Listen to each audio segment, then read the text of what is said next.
On va s'intéresser aujourd'hui à la façon d'utiliser les nombres complexes pour résoudre un petit problème de géométrie. Je constate que j'ai 4 points qui ont été définis avec leur affixe. Je me rends compte que ZA égale 1 plus I, ça veut dire que je vais pouvoir avoir un point A de coordonnées 1, 1. Le point B aura pour coordonnées 3, 4, etc. etc. J'ai donc fait la figure à côté. Je constate que je pourrais avoir une conjecture qui est que le triangle ABC semble être rectangle et isocèle.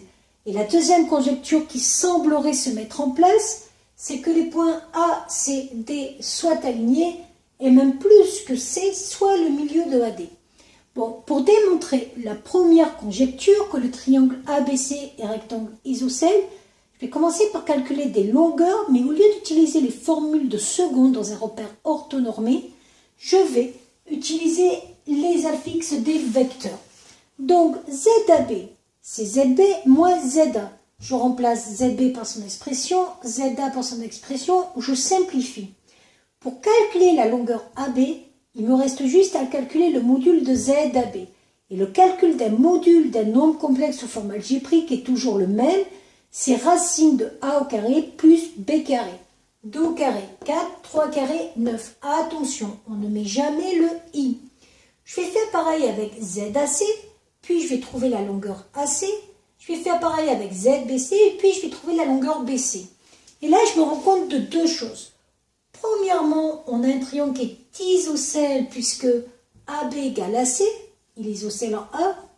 Et deuxièmement, si j'applique la réciproque du théorème de Pythagore, AB au carré plus AC au carré, ça va donner racine de 13 au carré plus racine de 13 au carré, 13 plus 13, 26, ça va donc donner BC au carré.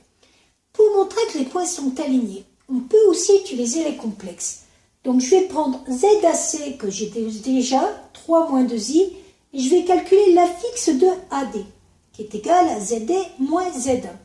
Et je constate que ces affixes sont proportionnels. C'est-à-dire que ZAD, c'est 2 fois ZAC. Ça revient à dire que le vecteur AD est égal à 2 fois AC.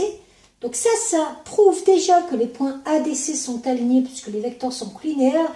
Et même plus que C va être le milieu de AD. Voilà.